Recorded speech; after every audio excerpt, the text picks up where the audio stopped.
বৈদেশিক কর্মসংস্থান ও অভিবাসী আইন, হ্যাঁ, 2013, এই আইনে গোলাম আজম 45, বাবা আব্দুল করিম, ওনার বিরুদ্ধে একটা মামলা হয় চাঁদপুর কোর্টে। ওই মামলায় বাদী ছিলেন জাকির হোসেন মিজি।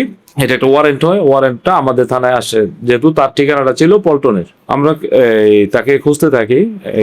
এটা আমাদের আসছে মে মাসের দিকে লাস্টে।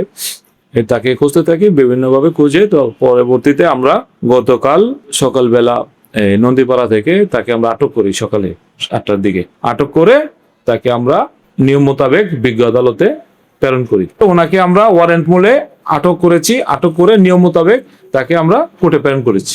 আমি Dhansiri overseas limited, Rikab international, Jahanabad real estate সব কিছু আমি প্রতিষ্ঠিত ব্যবসায়ী।